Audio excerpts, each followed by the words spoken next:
kwa area kuna ufala. You know, I normally put like at sorry, first of all, apologies for being late, but I normally put at 10. So somebody is the one who's just alerted me that, hey, we are waiting, because I normally, that's the time we normally, or we agreed on. But I don't know why I put it at 9.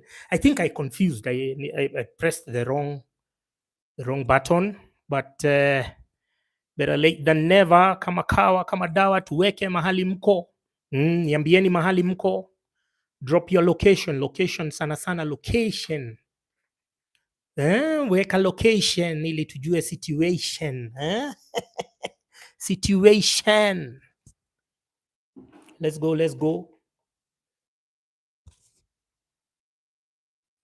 The first 10 minutes tunakuanga introduction, tunakuanga watu wako wapi,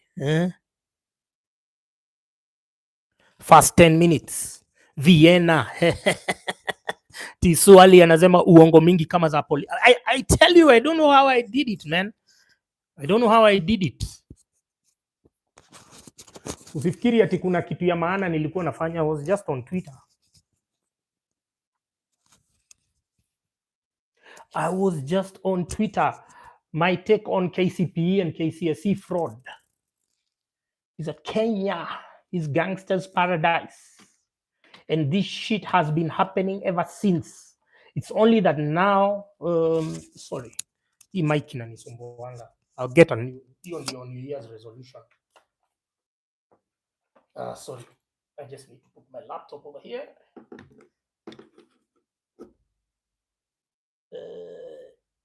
Yes.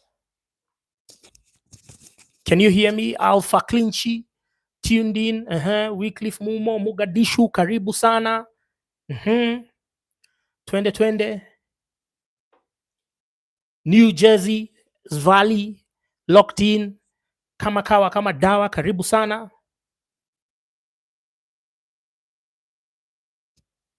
Nani yao, drop your location hapa. New Telecent. Hey, habari yako? Karibu sana.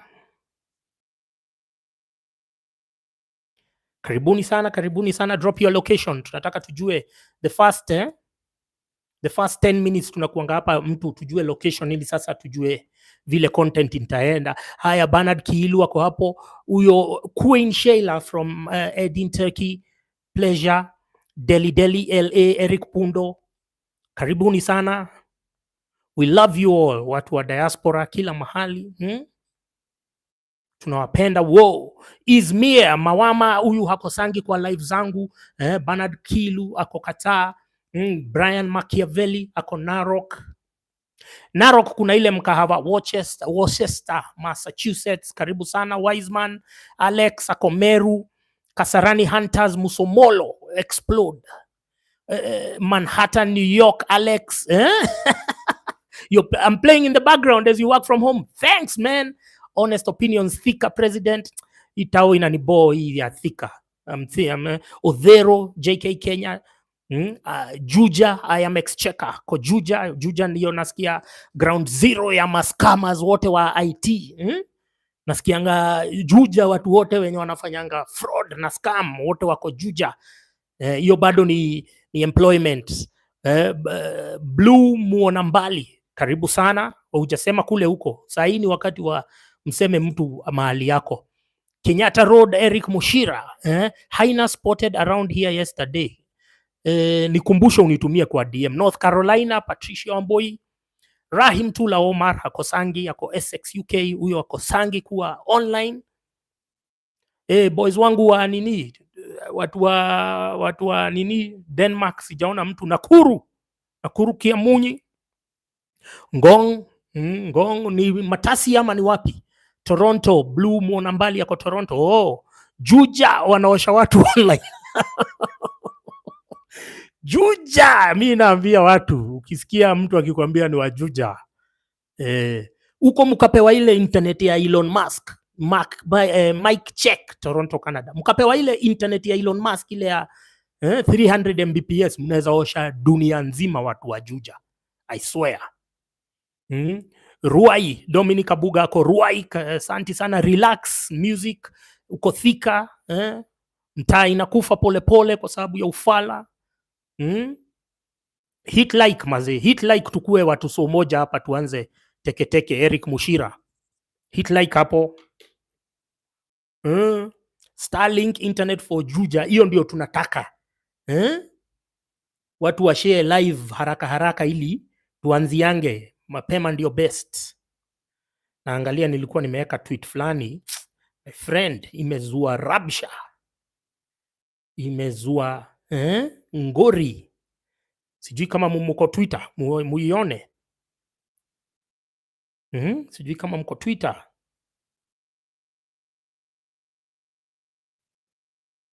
Polisi wa Juja aliambiwa na hao majamaa kwa bank na M-Pesa ikakunywa maji. Embakasi pipeline, Mutangasi. I know, nafurahi sana kama mko hapa na watch news. Lead Tech ako Nairobi West, watch Githeri Media. It shows you have a willingness and to be awakened, to be woke. Kwa hivyo siwezi mlet down bana. Nani hao wengine wako hapo? Naangalia tu comments hapa kila mahali.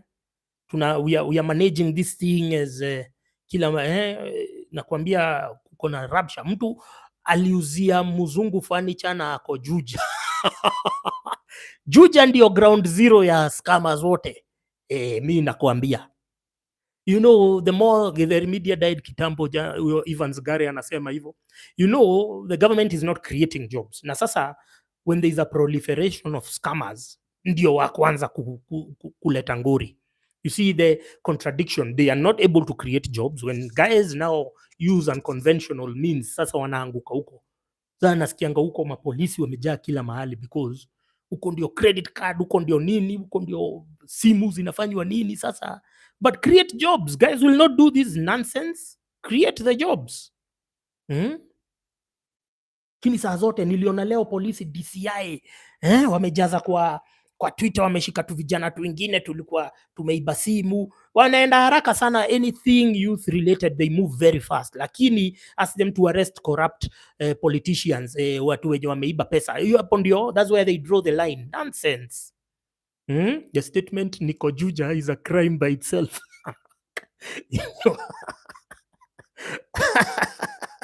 JK DCI ni apodhos. Apodhos. Watu apodho kabisa.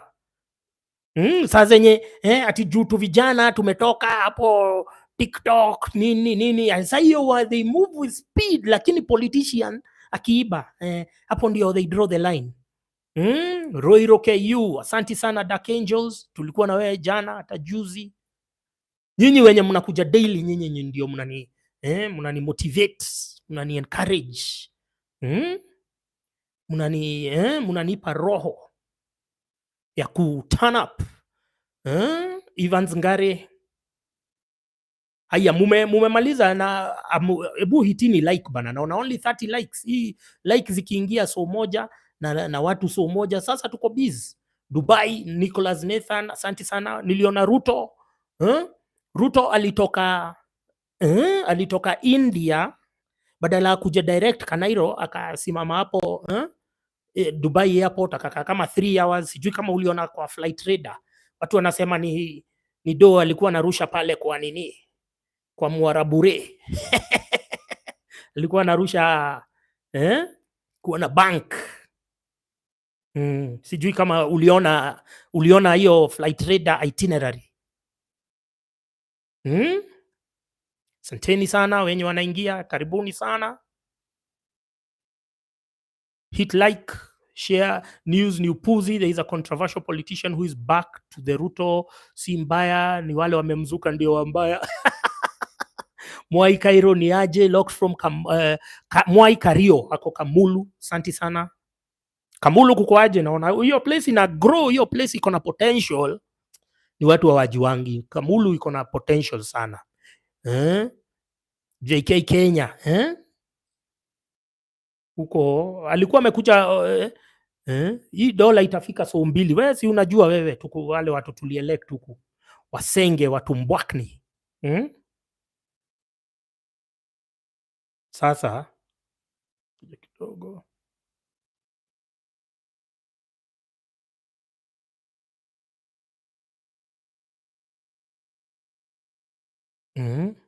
Karibuni sana. Ngong Kevin Joroge anasema ako Ngong, ako site. Kata sim tupo site. Pound 192 shillings, vitu hazijawahi fanyikana, British pounds.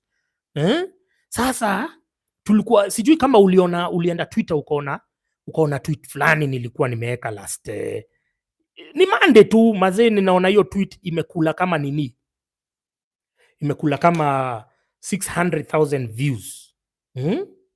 Hizo views mungekuwa mkinipatia huku YouTube singewahi hama. Mungekuwa mkinipatia hizo views. Iko hapa, acha nimsomee. Haya, tulikuwa tunaongea juu ya negative ethnicity and vile imekuwa weaponized in the civil service, but don't forget we are only obsessed about the civil service because they have killed all other avenues where we could be making money. So everyone is anaangalia tu civil service kwa sababu majob huku kwingine private sector zinaanza kuisha. So tunaangalia, tulikuwa hiyo tweet nilikuwa tumefanya hivi. KenGen CEO anaitwa nani? Abraham Serem. Kenya Power CEO anaitwa Joseph Siror. Kenya Pipeline CEO anaitwa Joe Sang.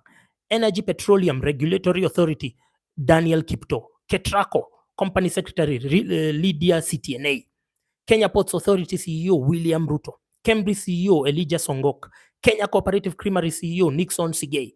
NSSF CEO David Koros. National Cereals and Produce Board CEO John Ngetich. Agriculture and Food Authority Chairman Cornelis Serem. Munasikia? Kenya Seed Company CEO Sami Kiplagat. Nyayo T-Zones CEO Peter Korir. Kenya Agriculture and Livestock Research Organization CEO Eliud Kireger. Kenya Meat Commission Chairman Joseph Kipto. Kenya Dairy Board CEO Margaret Kibogei. Kenya Animal Genetics Resource Center, mi hata sikuwa najua tuko na parastato kama hiyo. David Kios. Kenya Export Processing Zones Chairman Richard Cheriot. Kenya National Accreditation Services, hiyo ni nini sasa? Martin Chesire.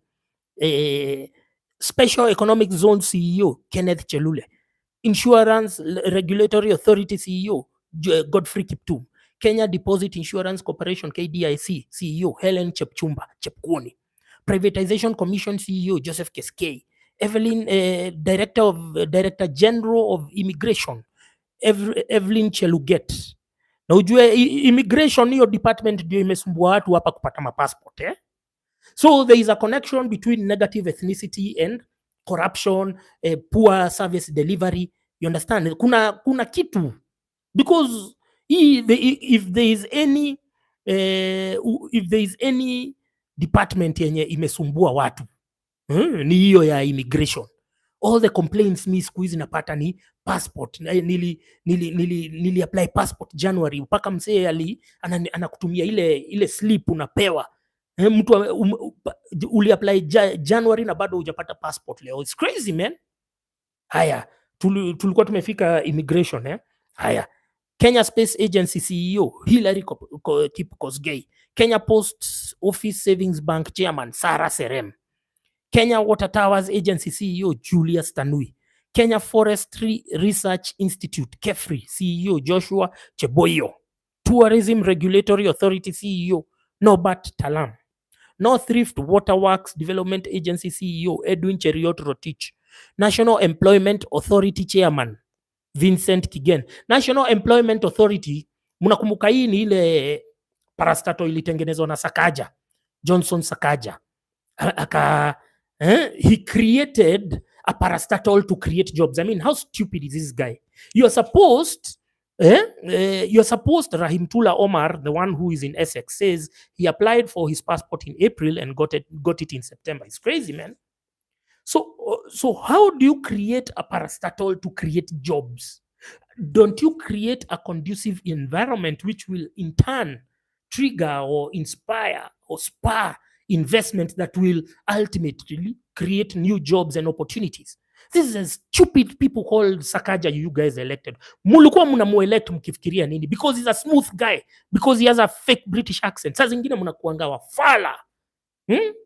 How do you create a parastatal to create jobs? Sasa kuna kimtu hapa kimepewa job kinaitwa Vincent Kigen. He doesn't know, he doesn't have any idea, he's not an industrialist, not an innovator, he doesn't know how to create a job. Umemwekea tu parastatal hapo funded by the government. Too much bureaucracy. Kenya Pipeline Chairman Faith Boynet, Kenya Airports Authority Chairman. Jesus. You guys, man, you have to take things seriously. Elections is not a beauty contest. Negative ethnicity tulikuwa tunaongea from, and because of that, in reaction to this, sasa ndio walileta a news today, wakaplant, they plant news in the media, wakaleta ati Jennifer Watere is a director, I don't know of how many companies. This is, let me tell you what happens when you're a government official in senior. Kuna saa zingine uko na overlapping, unaenda una represent as an alternate director. So there was no news there. In fact, if you looked at the tweet by somebody called Kachwanya, huyo ni ana focus mambo ya business sana, aliongea the same thing, akasema here is whatever, here this is a wild goose chase, this is a waste of our time, because this is how things happen. The government is represented, or the minister or the PS. Sasa wakaleta huyo Jennifer Watere to try and distract attention from this, because this they know is against the constitution. They know we have the National Cohesion and Integration Commission. We have all of these constitutional framework to avoid these, kwa sababu when people when we had the 2007 post-election violence, remember the bone of contention was that these tribes are being overrepresented in the civil service, they're getting jobs. And please, the worst part is, me, I am a Kikuyu. I have been, or we as a community have had 3 presidents. They have not benefited my life. Every opportunity that I have had, I've had to hustle, sometimes out of the country. They have never gotten an opportunity here, not from government, not from what. So it was becoming extremely disgusting. Kipchumba Chepkwony, karibu sana. It was becoming extremely disgusting to hear my name, or rather my community's name, being alleged that we have benefited, na nikijua paka kule nimetoka kwenyewe, hata saa hii hakuna lami. In fact, during Uhuru's entire presidency, hiyo mtaa haikupata hata grader, not even once. Na uko kwa media, everyone is just saying Wakikuyu, and it was really disgusting me. Because they are there, they are eating in the name of the community, but there is nothing they are doing in the community. When ati kukikuwa na appointments, president ameingia, kama saa zenye Ruto ameingia, ati Mount Kenya reaps big. Mount Kenya what? And because of these, they've been pushing it, so, and giving ammunition to other people to now start maligning our community, while we are innocent bystanders in this whole melee. We are innocent. We are just wondering what the hell is happening. Mbona mimi sasa na I'm being accused that I've benefited from the government, na mimi hata kuingia kwa ofisi ya serikali very very rarely. Mimi hata nikienda saa hii when I need to do something in a government office, and I need to do it maybe next week, I start getting sick. DJ Adler, karibu sana, pole for the delay. I hope you had my explanation is that I genuinely thought that I'm starting at 10. Kwa hivyo poleni sana. So I'm telling you, me, when I am going to a government office, assume I'm going to renew my passport. My passport is due.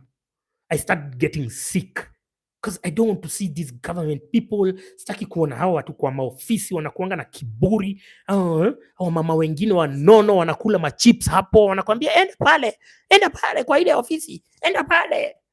Na kuanga nimeshiba. Kwa sababu naangalia hawa watu, you're just being inefficient with my taxes. You're just sitting there.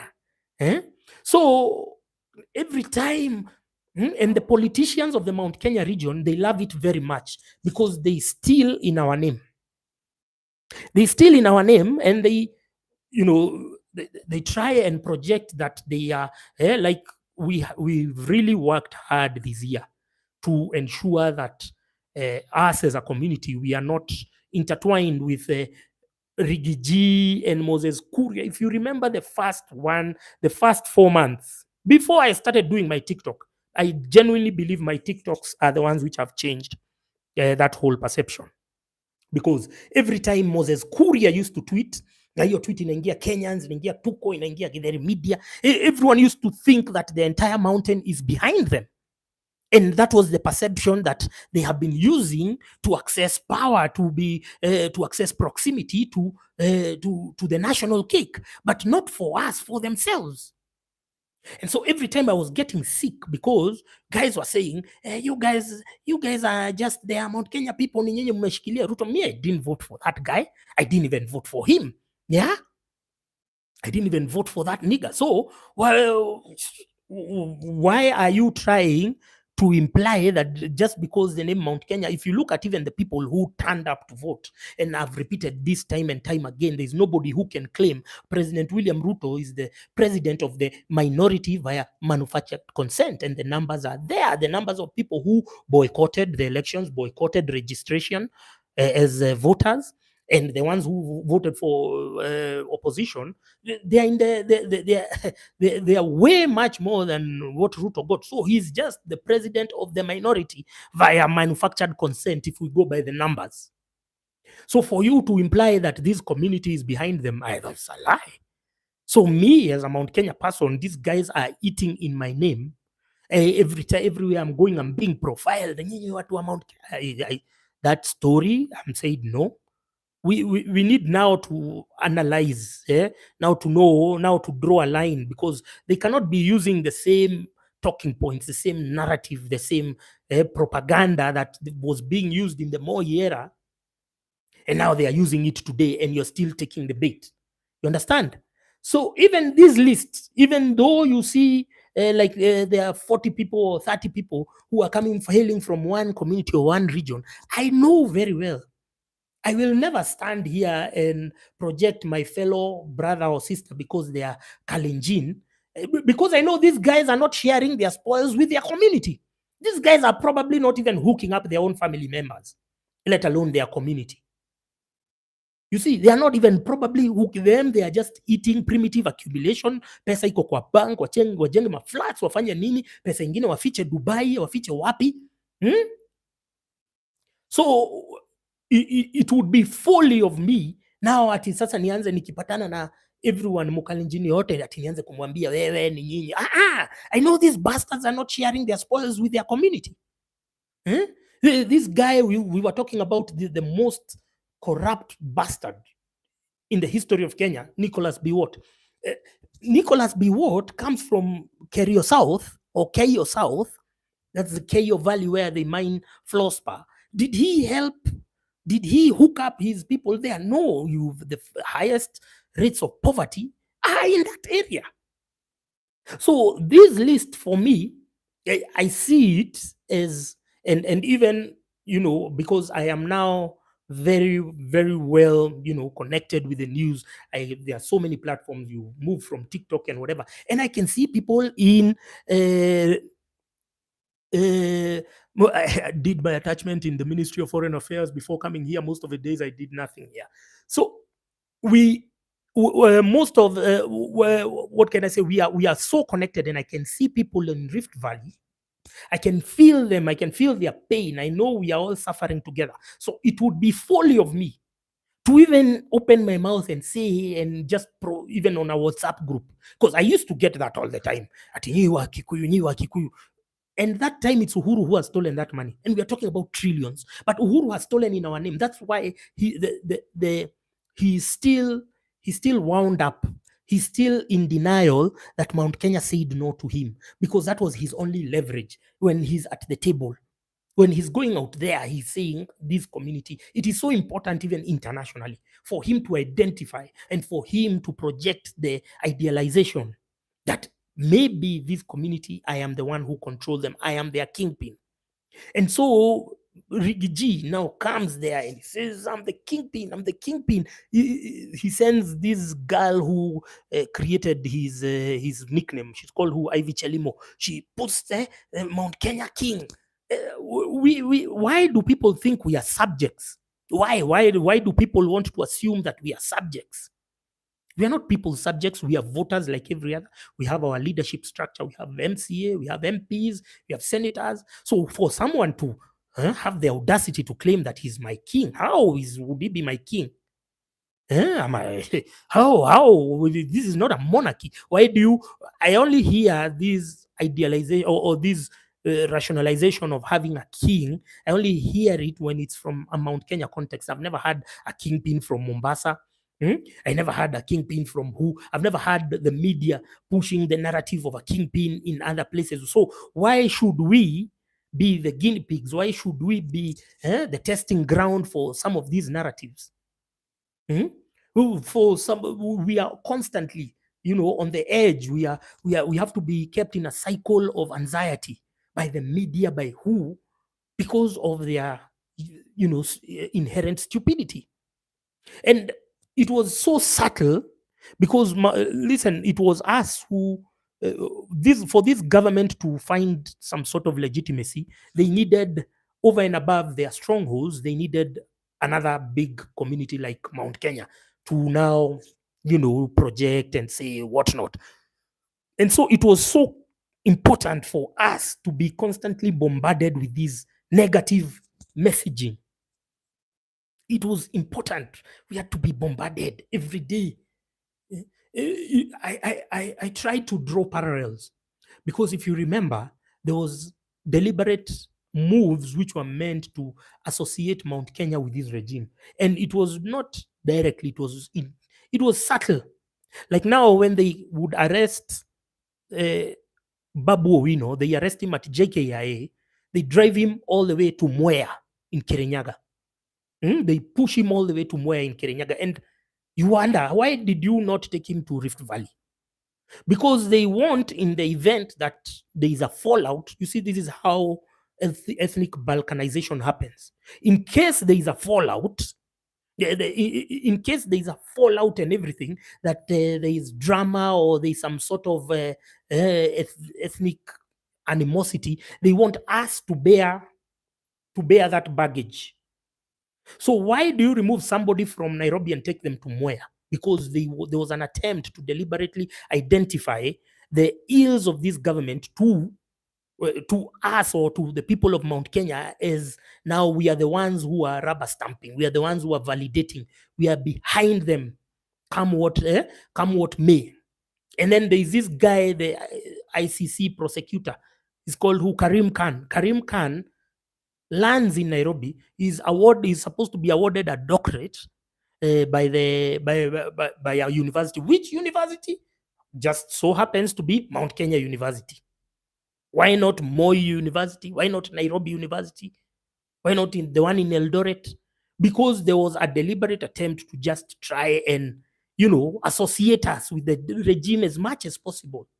I did not know that he was going to get, but the fact that it was Mount Kenya and all the photos and Mount Kenya University, and so now you understand how ethnicity is weaponized. There is no better example than those ones that I've just given you. And until people now stand and say, we ain't about this life. This guy hajanikosea, huyu mwingine hajanikosea. So I saw somebody, now you are going to hear a lot of subtle messaging. I saw someone in Eldoret talking about, I don't know, Kikuyus are being targeted. And I know that's a lie. I know that's the work of the regime to try now and trigger fear, because now because they have not been able to deliver anything else, now they pull back on fear. You are able to subdue the communities, especially Mount Kenya, if you are able to trigger fear, if you're able to trigger memories of their colonial past. If you're able to do that, then you have them. That's why all the time when people are talking, they have to talk from a context of fear. I saw a fat guy from Meru driving a Lexus, the latest Lexus, and he's telling us, they have to tap on your fear. They have to tap, first of all, on your hate, on your anxiety, on your paranoia, and then now fear. Now you have a whole cocktail. You have a blend there. You have a blend of toxicity that you can indulge in. You hear? So they have to tap in. Now I saw that guy talking, and then I saw some guy in the coast. Wanasema sijui wanajiita which movement, some Warabu guys, and then they're saying we have to reclaim the coast because other people have come in Lamu, they are electing other. You see, there's ethnicity in your face. They are not, these boomers are so useless, because if we were to go historically, even the people who are in the coast, they came from other countries, they came from Oman or what, but we live and we've been coexisting. But because of political expediency, um, because of the political expediency, and thank you for reminding me that I'm going to plug it in shortly. Because of the political expediency, because they need to trigger people's fears, because they have nothing else they have done for the country. They promised this on their manifesto, they are doing the exact opposite. So because they have now more credentials, they don't have any catalog of achievements, now they revert back to factory settings, which is sowing the seed of negative ethnicity, hate. They could, what did I call, what did I see them being called them? I don't know what. The Costarians, ati sasa kuna watu wanakuja. So even the people, I saw those kuyos talking about they're being targeted in, that's a lie. I have seen the guys of Rift Valley, they don't have, not unless you're talking about thugs. The people there, even them, they are suffering, they are feeling the weight of the high fuel prices. Those are our unifying factors. You understand? Nobody has stolen anything from the other, but they will try because they want to divide us. So don't take the bait. Don't be so gullible. You're seeing these guys. I've just read you a list of the parastatal appointments. These are guys with a lot of money, swimming in money right now. Are they sharing the spoils with their people? No. Huh? They'll go and give you in the form of handouts. They love handouts. They want to finish if the entire economy so that you can be reduced to a handout begging. That's how they do it. That's how they've always done. That's the only thing they know, because that's what Moi taught them. So, but you guys want more. You have seen from social media. You have seen how you have seen what other countries are doing. How the good governance in other countries, and that's what you want. That's what you aspire. So don't fall. We are in this mess because of this group, the boomers, the religious leaders. Don't fall for it, because it will undermine all the gains that you've made when you are going to school, traveling, being on social media. We are now intermarrying, in an unprecedented rate. People are intermarrying. So you shouldn't be held back. And at no point should you even feel that we can get to 2007, because then there was a coordinated campaign of hate and everything. And so now we need to remain focused on why we are where we are, because of bad governance and corruption. While we are focusing on the national, don't forget that in your county, billions are being eaten every day by your MCAs and your governor. Your CDF is being eaten by your MP, the one you have elected. We're talking about the roads in northeastern, in Garissa, in wherever, those places which are flooded. Garissa was marooned. It became an island overnight. And who was given those tenders is somebody from there, is a politician from that country. So they steal from their own people, and then they come now to play to flash the tribal card when they are there, when they take the microphone. I told you there were these anytime these Costarians, they would pick up mic, and then they are just saying, watu watoka bara ndio wenye nini watoka bara, and then kidogo unamuona na every Wanjiro that can Wanjiro tu akipita hapo na skirt unamuona na yeye. They were cherry picking the best Wanjiros. So their tribalism is only for political and personal gain. It was never about you as a community, because nobody has stolen. There is nobody from the other tribe who has stolen other than your own people. Your own people are the ones who have sold you out. Even us as Mount Kenya people, have been sold out by our leaders. So I have no business to even come and say, even if they put Kalenjins in every parastatal in Kenya, I will never take that, or on my Kalenjin people have dated a Kalenjin lady or two, so I can never take it out on them because I know they are also in the struggle like me. They are also, trying to put food on the table. They are also hustling. They are also trying to survive in their own way or another. So I can never put it on them. Even if they appointed 1,000, those are 1,000 elites. That's just the cream of that society. But some of them probably haven't gone to the Mount Kenya region. No, to their rural region. Some of them probably wanaendaga tu LD wanarudi. Hata wajui vile Gishagi kwao kuna kuanga. That's the nature of elitism. You have to see it. You have to understand it. You have to understand its implications to you, and to your life. Not every time falling for the media narratives and everything. It's crazy, man. It's crazy. Mhm. So I don't know whether you guys follow me on Twitter. Do you follow me on Twitter, on X? It's at fgaido237. George Muturi. George Muturi, unataka nimalizwe na mafeminist wewe? Me, I just got a DM I shared. Kunaona mafeminist wanataka kunimaliza. They want to finish me, and I'm just a young black man trying to survive in a hostile city. So mko na swali yote? Tunaendelea tu as we proceed. Mko na swali yote? Naona tu comments. Yo tweet imesonga, man. Jeez. Me, I just report as I got on my DM. Kaambiwa, hapa kuna kampuni fulani. Me, my only problem with Java actually is the coffee. Previously, kama ulikuwa unaenda, kuna kajava kana kuanga pale Mamangina. That was their first branch. It's at Mamangina Street, just next to International Lifehouse. But when you are on the other side of the road on Kenya Cinema, you could smell the coffee. So I started noticing that nikienda Java, hata nikiwa ndani sisikii kahawa ikinuka. So the only explanation is these guys stopped buying Kenyan coffee because Kenyan coffee is very strong.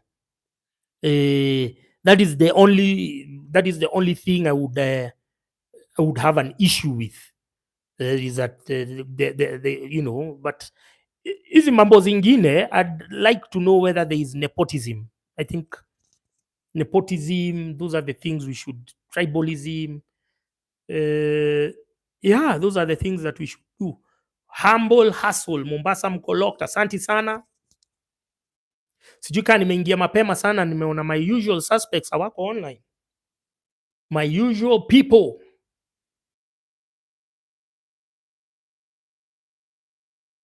My usual people. My country people. Naangalia tu, niko hapa Twitter, kama uko na swali niulize.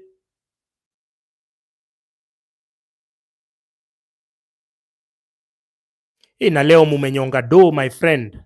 Ni nini mbaya bana? Leo mumenyonga float kabisa. My country people. Ni leo Kimani, leo mumenyonga float kabisa bana.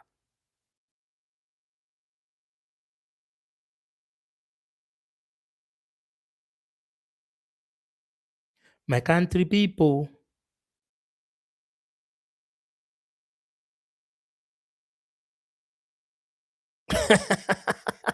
Martin Oduor, leo mumenyonga. Mko down.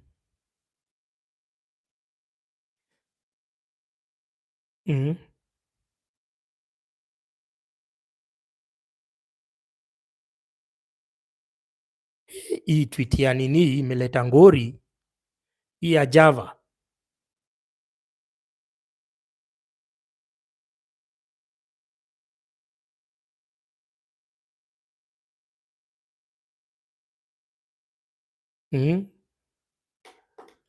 So anyway, the only reason why I was late today was because of that, because of I didn't know. I normally my timing is 10, so I didn't know I had put 9. I don't know what I was thinking.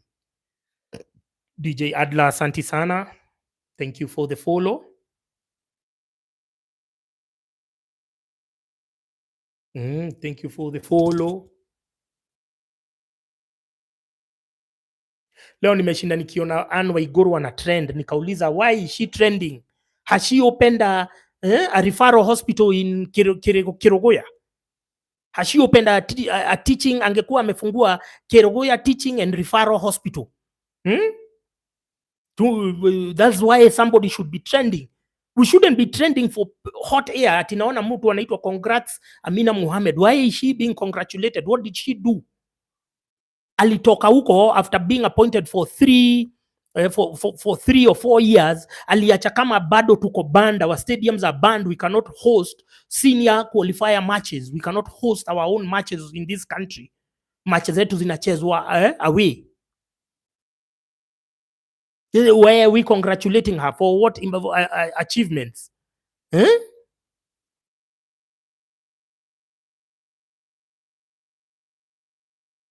No, ati Anne Waiguru is trending. What has she opened? Nini amefungua kwa hiyo constituency yake, county yake, tumfurahishe? Investors wanaenda huko. Investors should be going there in droves. Tunasikia ati investors sasa wanahama wanaenda Kirinyaga because of a conducive environment, kuko na land, kuko na water, stima iko huko ni nywe. Ati makampuni zinafungua huko. Why is she trending? You guys stop nonsense. Watu wenye wako Twitter mnatuaibisha sana. Why are you trending these people? Just because someone can fund a hashtag? No, there should be some value, there should be some substance to the trends. There should be some actual achievement. Leo amefungua, now she is worthy of trending because she is doing something.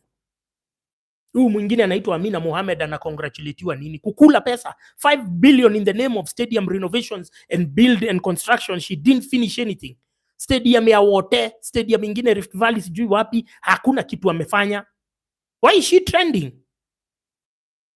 No. Nyinyi mko mnatuangusha sana, the people who are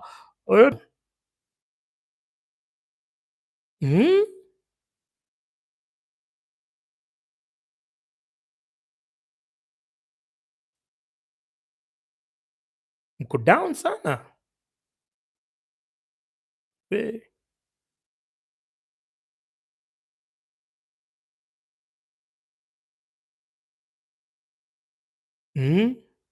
So sasa to agree. So 10 is the best time, ndio nimeona 10 pm. Kesho tunaanzia 10 pm kama kawa kama dawa, sawa sawa. Haya, tutaongea but kesho tutakuwa hapa 10 pm on the dot. Usikose mwenetu. Sawa, asanteni sana.